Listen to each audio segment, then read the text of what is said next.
Good morning. Today is March 30th, and we are on Game 7 of my top 10 games of 2015. That's games played. Alright, so... I'm sorry, number 6. So, we just had Axis and Allies as number 7, and now Small World is number 6. Small World is a light war game, very different than Axis and Allies. And the big change here, well, there's lots of changes, but in Small World, it's a fantasy game where you are just trying to gain as much gold as you can in a certain amount of turns. And how you do this is you just take over territories. Every territory is worth 1 gold unless you have some player power. And that gets us to the real crux, the real dynamic beauty that is Small World. In the basic box, you get 14 different races and 20 different player abilities. That's 280 different combinations in the base game alone. Booyah! And it's $42.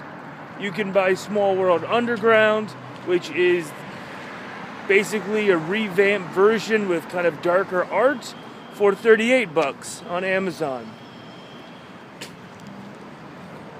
So that being said, it's a light war game. It's only going to take you around 30, maybe an hour, depending upon analysis paralysis, how much you both played, and all that. I played this game so much in 2014 and 2015, I basically don't touch the game anymore. And again, this is about last year. This isn't about all time. I got this game because I'm a big Axis and Allies fan, and a friend of mine, Victor, we played this game so much. We played this game back to back. We played it 3-4 times a week. We played it so much, it's probably his number 1 game, period. He owns all the expansions. His brother went ahead and bought the game as his first game purchase. And in college, they played the game every night for something like 3 months. Because they just love the player powers. And that's what this game is. If you like player powers, that's all it is. You have, let me explain it real quick. You have the basic player power of the race. So for example, elves never die. And what I mean by this is the combat is what's called deterministic, which means if I have 2 guys and you have 3 guys, you win, and one of my units dies. But if you're elves, they all go back to your hand, which is pretty cool. So that's the elf power, and all 14 different races have different powers.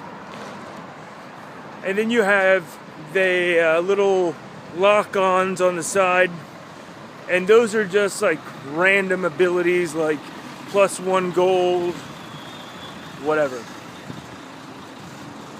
The game starts, you put a certain amount of races on the side of the board, and you randomly select some of these other abilities and you just put them next to them.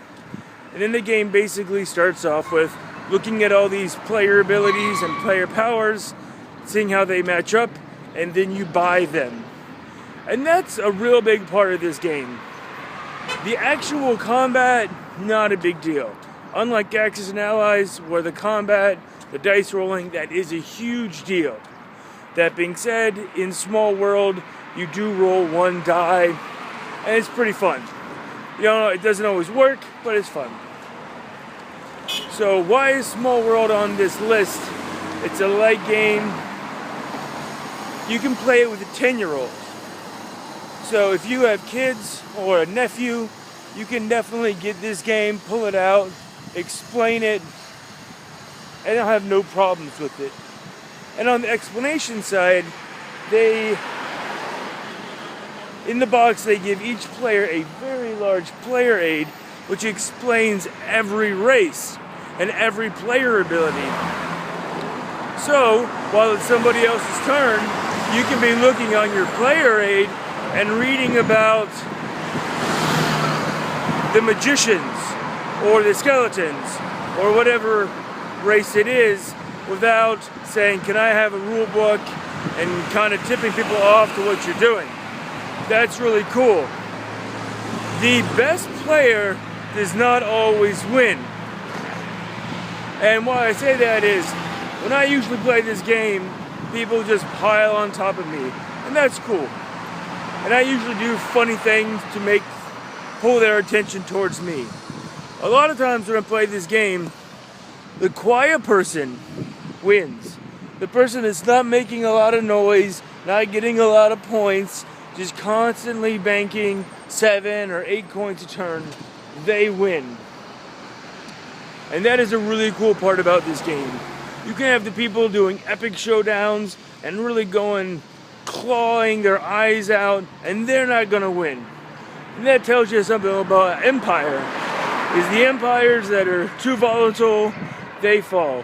But the empires that just slowly grow, they're the ones that last the longest. And that's a really cool part about this game. That being said, there is one little trick to this game that I haven't talked about, and that is that after a while, your race will slowly start to die. Like I said, when you lose a battle, you lose one of your pieces, one of your units, and you only have so many units. And that's decided by certain things. Anyway, there's a certain amount of time in the game where you're like, hey, I only have so many units left. I need to get a new race with a new player power. And now you have this beautiful thing where you flip over all your unit types and you have one race that's in decay, I believe that's the term they use, and then you have this new race that comes onto the board, and you're still going to get money for your old race. So it's kind of like the ancestry race, and you want to try and protect them because you're still getting money from them. And that is really cool, how you have one thing going out and then another group coming in, and you want to try and keep them both in check, both granting you money so you can win the game. Small World is a short game. I think with max players, it's only going to be 10 rounds. And I love that. It's by Days of Wonder, and they do a really, really good job of making sure games don't get crazy long.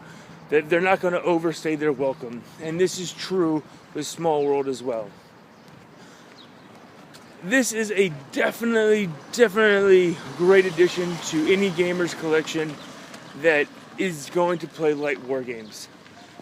In all honesty, I'm kind of over this game. If somebody wants to play it, sure, I'll play it. But there's no part of me that sees this game and says, let's play Small World. In comparison, if someone, or for someone's, say let's play Axis and Allies, I will try and drop everything and make time to play that game. That being said though, I played Small World a heck of a lot more and had some really good times last year with it. Alright, that was a little jumbled, but that is Small World, not the last war game on the list, and that is number 6. Have a great day, guys. Bye.